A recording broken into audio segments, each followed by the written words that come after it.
Good morning, students. Today we are going to see about a new topic, gamma integral. This gamma integral is very useful for evaluating indefinite integrals. Okay, indefinite improper integrals. இதுக்கெல்லாம் உனக்கு இந்த gamma integral ரொம்ப use ஆகும். Okay, இதில் first நீ என்ன பார்க்கணும் அப்படின்னு சொன்னால் indefinite integral. indefinite integral உனக்கே தெரியும், லிமிட் இல்லாமல் அதான் indefinite. So integral e power minus t. Next, proper definite integral. Proper definite integral. Okay, proper definite integral அப்படின்னு சொன்னா within the limit 0 to 1 e power minus t dt. ஆக்சுவலா இந்த limit வந்து உனக்கு எப்படி இருக்கும், ஃபைனைட்டாக இருக்கும், 0 1 e power minus t dt. அதே நேரத்தில் இந்த ஃபங்க்ஷன் எப்படி இருக்கணும், continuous in closed a, b இருந்தால் அதுக்கு பேர் proper definite integral. this function f of x is continuous in closed a, b. அந்த கொடுத்துருக்கிற இன்டர்வல் அது எப்படி இருக்கணும், கண்டினியூஸாக இருக்கும்.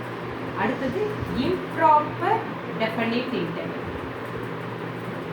இம்ப்ராப்பர் டெஃபினிட் இன்டெக்ரல் அப்படின்னு சொன்னால் உனக்கு கான்செப்ட் படி எப்படி சொல்லுவாங்க, நம்ம integral a to b f of x dx.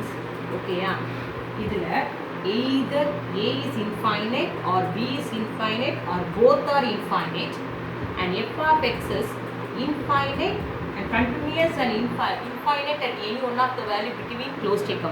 புரியுதா உனக்கு? f of x is continuous on closed a, b, and somewhere the value of f of x is indefinite within that value between a and b. between a and b ஏதாவது ஒரு வேல்யூல உனக்கு என்னவா இருக்கும், அந்த function வந்து இன்டெஃபினைட்டாக இருக்கும். So இதில் எப்படி இருக்கணும், either a is infinite or b is infinite or this condition. Improper definite integral means integral a to b f of x dx, either a is infinite or b is infinite or f of x is infinite at some points in the interval closed a, இந்த இதில் ஏதாவது ஒரு பாயிண்ட்டை போட்டு அந்த f of x என்னவாயிடும், infinity ஆகிடும். இதுக்கு example எப்படி இருக்கும் அப்படின்னு சொன்னால் உனக்கு integral 0 to infinity e power minus t dt. இதுக்கு பேர் தான் improper indefinite integral. So proper definite integral, improper definite integral, இது எல்லாமே தெரியறது தான் காமா இன்டெக்ரலுக்கு உனக்கு ஈஸியான கான்செப்ட். இப்போ நம்ம காமா இன்டெக்ரல் டிஃபைன் பண்ணலாம். Definition for gamma integral: for n greater than 0, integral 0 to infinity x to the power n minus 1 e power minus x dx. Integral 0 to infinity x to the power n minus 1 e power minus x dx is known as the gamma integral. It is denoted by gamma n. Okay, 0 to infinity x to the power n minus 1 e power minus x dx. Gamma n, gamma of n, the notation. Notation தான் gamma integral. ஓகேயா, இதில் ஒரு particular case இருக்குது. இது definition for gamma integral. ஒரு particular case என்னென்னா integral 0 to infinity x to the power n e power minus ax dx. இது ஒரு பர்டிகுலர் கேஸ். இது நிறைய ஒன் வேர்ட்ஸ் எல்லா இடத்துலையும் யூஸ் ஆகக்கூடிய formula is n factorial by a power n plus 1 for n greater than 0. n is a positive integer. அதான் meaning, n is a positive integer. x power n e power minus ax dx is equal to n factorial by a power n plus 1. Now properties. First property, gamma n. Gamma n is equal to n minus 1 into gamma n minus 1. n is greater than 1. Second property, gamma n plus 1 equal to, இதே formula apply பண்ணுறோம், ஒரு number குறைக்கிறேன். So n into gamma n is greater than 0. ஓகேயா, third property இது apply பண்ணி தான் அது வந்துருக்கு காமா n. இங்கே என்னன்னா ஒரு நம்பர் கம்மி பண்ணுறோம், n minus 1. ஓகேயா, so next is gamma n plus 1 ஒரு short formula n factorial. Gamma n plus 1 is equal to n factorial if n is a positive integer. If n is a positive integer. ஓகேயா? n factorial formula gamma n plus 1 is equal to n factorial. Fourth one, gamma half is equal to root pi. இது ஒரு standard result. Gamma half is equal to root pi. ஓகேயா? n is a positive integer.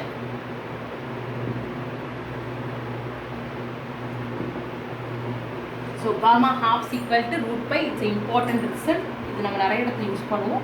So இது அவ்வளோதான் gamma இன்டெக்ரலுடைய datas. நல்லா பார்த்துக்கோ. இந்த formula use ஆகும். integral 0 to infinity x power n minus 1 e power minus x dx. Next இந்த formula integral 0 to infinity x power n e power minus ax dx n factorial by a power n plus 1.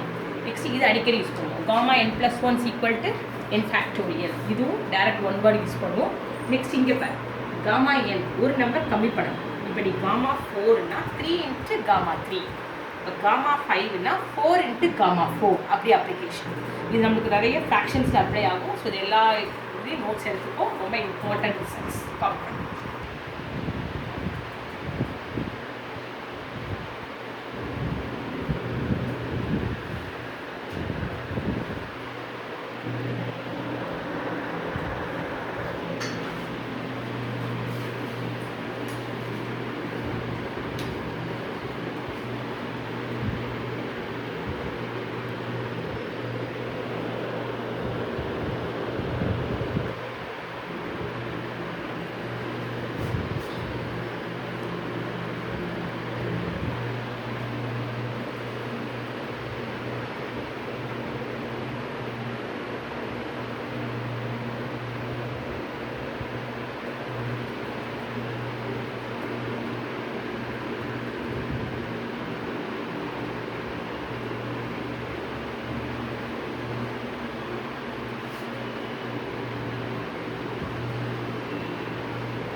Do you know அப்படிங்கிற கான்செப்டை கொடுத்துருப்பான். gamma 1 is equal to 0 factorial, answer is 1. இது விட n plus 1 in fact ஒரு number கம்மி பண்ணுறோமா, அப்போ gamma 1னா 0 factorial, answer is 1. So இது ஒரு இம்பார்ட்டன்ட் ரிசல்ட், அதை நோட் பண்ணிக்கோ. gamma 1 is equal to 1.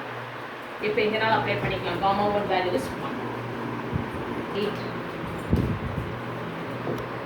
Evaluate first subdivision gamma 6. Gamma 6, according to the formula gamma n plus 1 n factorial. So gamma 6 is 5 factorial. 5 factorial value is 120. Already உனக்கு தெரியும் 5 factorial எப்படி நம்ம split பண்ணுவோம். 5 into 4 into 3 into 2 into 1. So answer is 120. Gamma 7/2. இதுவே fractions வந்துச்சு அப்படின்னா first formula use பண்ணுவோம். n minus 1 into gamma n minus 1. So 7/2ல ஒரு நம்பர் கம்மி பண்ணா 5/2. 5/2 gamma 5/2. நெக்ஸ்ட் ஸ்டெப்பில் 5/2 இன்ட்டு gamma 5/2க்கு 3/2 gamma 3/2. அண்டர்ஸ்டாண்ட் பண்ணுறியா? ஒரு நம்பர் கம்மி பண்ணுறோம். நெக்ஸ்ட் ஸ்டெப்பில் 5/2 இன்ட்டு 3/2 இதுக்கு half இன்ட்டு gamma half. இந்த gamma halfக்கு ரூட் பை. ஸோ என்ன பண்ணலாம், இதை விட எக்ஸ்பிளைன் பண்ணியிருக்கேன். ஆனால் இப்போ டேரக்டாக மிஸ் சொல்லிக்கிறேன் வரேன்.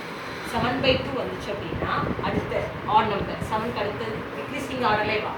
5/2 3/2 1/2 gamma half the shortcut. Okay? So 15/8 into root pi. Gamma half को answer root pi. இந்த shortcut இது உங்களுக்கு எக்ஸ்பிளைன் பண்ணிருக்கேன் எப்படி வந்திருக்கு. பட் இதை நம்ம நேரா செஞ்சா போதும். ஸோ எக்ஸசைஸ் உள்ள சம்மு இது வந்து தான் செய்ய போகிறோம். ஓகே? Third subdivision.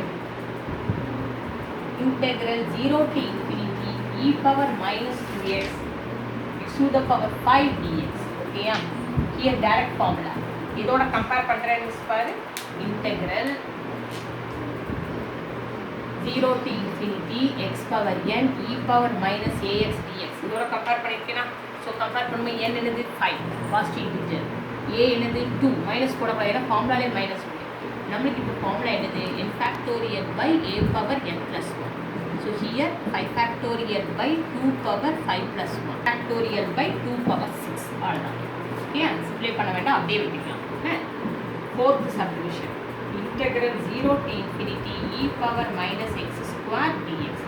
இதுக்கு தான் மிஸ் உங்களுக்கு எங்கே வரேன் அப்படின்னா gamma n ஃபங்க்ஷன்லேருந்து கொண்டு வருவேன். ஓகேயா? First gamma n. Integral 0 to infinity x பவருக்கு நான் t பவர் எழுதுறேன். e power minus t dt. இதான் நம்ம காமா என். இந்த எண்ணில் இந்த எக்ஸ் டீக்கு பதிலாக சப்ஸ்டியூட் பண்ணணும். Put t is equal to x square, dx is equal to 2x dx. Limit change ஆகாது, அதே லிமிட் தான். So this gamma n becomes integral 0 to infinity e power minus x square. In the place of t x square போடணும், x square power n minus 1. In the place of dt என்ன போடணும், 2x dx, 2x dx. Okay, so 2 வெளியே எடுத்துட்டேன் miss. e power my infinity e power minus x square, இதை multiply பண்ணுறேன் 2n minus 2 into x into dx. இங்கே எக்ஸோட power என்ன, 1. now this is 2 into integral 0 to infinity e power minus x square. Base ரெண்டு ஒன்றா, power ரெண்டு என்ன பண்ணணும், ஆட் பண்ணணும். அப்படி ஆட் பண்ணும்போது x to the power என்ன ஆகும், 2n minus 1. இப்போ எனக்கு இந்த e power minus x square தான் ஆன்சரில் வேணும், இந்த எக்ஸ்ட்ரா இருக்கக்கூடாது. அப்போ இந்த nக்கு என்ன போட்டால் x to the power 0 வரும்னு பார்ப்போம். so for this put n is equal to half. இது ரொம்ப easy. 2n minus 1 what is the root அப்படின்னு கேட்டால் 2x minus 1 வந்து ஃபேக்டராக இருந்தால் ரூட் கிடைச்சிடுவேன் 1/2. 1/2 போட்டால் அது 0 ஆயிடும். அதனால 2n minus 1 put n is equal to half. so gamma half is equal to 2 into integral 0 to infinity e power minus x square dx. ஏன்னா இது என்ன ஆயிடும், உனக்கு x to the power 0 1 ஆயிடும். என்ன இப்போல்லாம் ஹாஃப் போடுவோம். ஓகே, gamma half என்னது, root by 2 equal to 0 to infinity e power minus x square dx. so கண்டுபிடிச்சிட்டோம், வேல்யூ என்னது, √π/2. ஓகேயா. ஸோ இதே மாடலில் எக்ஸைஸ்ட சம் இருக்குது. ஃபஸ்ட் இதை ஃபுல்லாக எல்லோரும் காப்பி பண்ணிக்கோ. காப்பி பண்ணும்போது ஃபார்முலாஸ் எல்லாம் கரெக்டாக நோட் பண்ணி காப்பி பண்ணி, அப்போ தான் ஈஸியாக இருக்கும்.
Exercise 2.10. First sum evaluate. First subdivision. Gamma 4. Gamma 4 equal to 3 factorial. Answer 6. Gamma 9/2. சொன்னா 9/2 எப்படி சொல்லணும், 7/2, 5/2, 3/2, 1/2, gamma half. Okay, so this is equal to 105/16. 2 2s are 4, 4 2s are 8, 8 to 16, 32. 15 7s are 105. √π. Gamma half. Gamma half the direct value உனக்கு √π. So 105/16 தான். மொத்தமாக gamma half. Gamma half answer √π. அதே இங்கே போடுறேன். சரியா? Third subdivision. Integral 0 to infinity e power minus mx x power 6 dx. அதே formula. இந்த formula திருப்பி எழுதுறேன் உனக்காக. இந்த ஃபார்முலா வந்து ரொம்ப இம்பார்ட்டன்ட். நிறைய இடத்துல use ஆகக்கூடியது. e power minus ax dx. நம்ம ப்ராபிலிட்டின்னு நெக்ஸ்ட் செகண்ட் வாலில் ஒரு கான்செப்ட் வரும். அதில் ரொம்ப ஈஸியாக இன்டகிரேஷன் வேல்யூ கண்டுபிடிக்கலாம். n வந்து 6, a வந்து m. So according to the formula n factorial by a power n plus 1. So here 6 factorial by m power 7. Okay, that's fourth subdivision, integral 0 to infinity e power minus 4x x power 4 dx. Okay, same thing. n is equal to 4, a is equal to 4. Formula இப்போ நான் எழுதல, n factorial by a power n plus 1. So here 4 factorial by 4 power 5. Simplify பண்ணிக்கலாம். 4 into 3 into 2 into 1. Here 4 into 4 into 4 into 4. So answer is 3 by 128. Fifth subdivision, e power minus x by 2 x to the power 5 dx. So here n is equal to 5, a is equal to half. Formula padi n factorial by a power n plus 1. So this is equal to 5 factorial by half power 6. So numerator peru 2 power 6 into 5 factorial.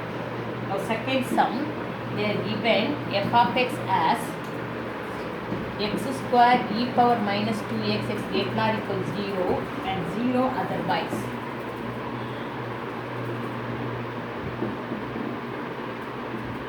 Evaluate integral 0 to infinity f of x dx. இதான் கேட்டிருக்காங்க. சரியா? பெரியதெல்லாம் இல்லை, just நீ என்ன பண்ணுற, f of x apply பண்ணுற, x square e power minus 2x dx. என்னென்னா 0 0 விட கிரேட்டராக இருக்கிறதுக்கு இந்த ஃபங்க்ஷன், அதர்வைஸ் அப்படின்னா லெஸ் தேன் 0க்குலாம் ஆன்சர் என்னது 0ன்னு கொடுத்துருக்காங்க. வேறு நம்மளுக்கு இப்போ இந்த இன்டர்வல் வந்து 0க்கு கிரேட்டராக விடலாம். So n is equal to 2, a is equal to 2. According to the formula, n factorial by a power n plus 1, 2 factorial by 2 power 3, 2 by 8, answer 1 by 4. ஓகேயா? ஸோ எக்ஸசைஸ் 2.10 ஃபினிஷ் பண்ணிட்டோம். இதோட கான்செப்ட் முடியுது gamma integral. Next limits of the sum அப்படின்னு சொல்லி 5 marks some இந்த வருஷம் பப்ளிக்கில் கேட்டிருந்தாங்க. இது ரொம்ப இம்பார்ட்டன்ட், அதுக்குள்ள கான்செப்ட் இருக்குது. ஓகேயா? 5 மார்க்ஸ் சம்மு உனக்கு எக்ஸாம்பிள்ஸ் எத்தனை இருக்குன்னா 1 2 3 எக்ஸாம்பிள்ஸ் இருக்குது, 4 எக்ஸசைஸில் சம்ஸ் இருக்குது, 7. இது அவ்வளோமே 5 மார்க் கான்செப்ட். ஸோ இதை காப்பி பண்ணிக்கோ. அதுக்கு இன்ட்ரொடக்ஷன் டைம் இருக்குன்னா ஒரு இன்ட்ரொடக்ஷன் தரேன். தென் நெக்ஸ்ட் கிளாஸ் தான் அந்த லிமிட்ஸ் ஆஃப் த சம் பார்ப்போம். காப்பி பண்ணி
definite integrals as limits of sum இப்படி கொடுத்துருவாங்க. இது 5 mark question உனக்கு definite integrals has limits of sum. Integral a to b f of x dx. Here the function f of x is divided into n sub-intervals between a to b. இதுக்குள்ள divide பண்ணுறோம் அப்படின்னு சொன்னால் limit n tends to infinity, h tends to 0, sigma r is equal to 1 to n, h into f of a plus rh. இதான் உனக்கு formula. இந்த heights miss என்ன பண்ண புக்கில் இப்படி கொடுத்துருப்பான். நான் ஹைட்ஸை நான் வெளியே போட சொல்லுவேன். சிக்மா இதுக்கு மட்டும் அப்ளை பண்ணால் போதும்னு சொல்லுவேன். Sigma n is equal to r is equal to 1 to n, n tends to infinity, h tends to 0, h into sigma r is equal to 1 to n, f of a plus rh. Here h is b minus a by n. So நீ வந்து இந்த டேரக்டாகவும் இன்னொரு விதமாக formula எழுதலாம். நீ ஹைட்ஸ்னு போகணும் அவசியம் இல்லை. equal to limit n tends to infinity, h tends to 0, b minus a by n. இதை யூஸ் பண்ணுறாங்க. h tends to 0 போட வேண்டாம். டேரெக்டாக அந்த வேல்யூவே இங்கே போடுறாங்க. sigma r is equal to 1 to n, f of a plus rh. இதுதான் உனக்கு ஃபார்முலா. இதில் நிறைய டிடக்ஷன்ஸ் இருக்குது. ஓகேயா? இந்த இடத்துல இந்த சிக்மா அப்ளை பண்ணும்போது sigma r is equal to 1 to n r வந்தது அப்படின்னா யூஸ் பண்ண வேண்டிய formula n into n plus 1 by 2. 10th ஸ்டாண்டர்டில் படிச்சிருப்பார். Sigma r is equal to 1 to n r square வந்ததுன்னா n into n plus 1 into 2n plus 1 by 6. ஓகேயா? இது ரெண்டும். ஆனால் நம்மளுக்கு என்ன பண்ணிட்டாங்க அப்படின்னு சொன்னால் r க்யூபும் கேட்டுட்டாங்க. சரியா? r க்யூபில் சம்மே இல்லை, பட் கேட்டாங்க. r is equal to 1 to n, r cube is equal to n into n plus 1 by 2 the whole square. Okay, இந்த 3 ஃபார்முலாஸ் இருக்குது புக்கில். ஆனால் நம்மளுக்கு எக்ஸைஸில் எக்ஸ் கியூப் சம்மே கிடையாது, பட் இந்த இடம் பப்ளிக்கில் எக்ஸ் கியூப் சம் கேட்டாங்க. ஓகேயா? இதுதான் நெக்ஸ்ட்டு கிளாஸ்க்குள்ள கான்செப்ட். ஸோ இது நல்ல இந்த ஃபார்முலாஸ் இது பண்ணிட்டு வா, அப்டேட் பண்ணிட்டு வா. ஆர் பார்த்தா n into n plus 1 by 2 போடணும். ஆர் ஸ்கொயர் பார்த்தா n into n plus 1 into n plus 1 by 6 போடணும். ஆர் கியூப் பார்த்தா n into n plus 1 by 2 the whole square போடணும். இதில் 7 sums, 3 examples, 4 exercise. அதை சால்வ் பண்ணிட்டோம் நம்மளுக்கு செகண்ட் சாப்டரே ஃபினிஷ் ஆயிடும். ஓகேயா? அது அவ்வளோ 5 மார்க். ஓகே, ஸோ நாளைக்குள்ள கிளாஸில் இந்த கான்செப்ட் ஃபினிஷ் ஆகி செகண்ட் சாப்டர் ஃபினிஷ் ஆகிடும். டிஸ்ட்ரிக்கும் சைட் பை சைட் ப்ரிப்பேர் பண்ணிட்டே இரு. ஓகேயா? டைம் வேஸ்ட் பண்ணாத, எல்லாத்தையும் கரெக்டாக நோட்டில் காப்பி பண்ணிக்கோ. ரிமைண்ட் பண்ணிகிட்டே இருக்கேன். ஓப்பன் டே அன்னைக்கு நோட் பார்க்கும்போது கரெக்டாக இருக்கணும். ஸோ எல்லாத்தையும் கரெக்டாக காப்பி பண்ணி ஃபாலோ பண்ணி எல்லா கிளாஸும் சின்சியராக ஃபாலோ பண்ணு. நிறைய வியூஸ் இது வரவே மாட்டேங்குது மிஸ்ஸுக்கு. ஸோ டெய்லி கிளாஸஸை கரெக்டாக எல்லோரும் ஃபாலோ பண்ணி பாரு. ஸ்கிப் பண்ணாத, கண்டினியூஷன் போயிடும். அப்படின்னா இருந்தால் கமெண்ட் பாக்ஸ் போடு. அன்றைக்கி எக்ஸைஸ் 2.8 ஒரு சம் இருந்தது, யாரோ கேட்டிருந்தா நான் அதை உனக்கு சால்வ் பண்ணியிருந்தேன். கமெண்ட் பாக்ஸ் போடும்போது நேம் மிஸ் அப்படின்னு உன்னோட நேம் சொல்லப்போ தான் நீ யார் எனக்கு டவுட் கேட்குறேங்கிற கான்ஃபிடன்ஸ் தெரியும். ஓகேயா? ஸோ எல்லாத்தையும் காப்பி பண்ணிப்போம்.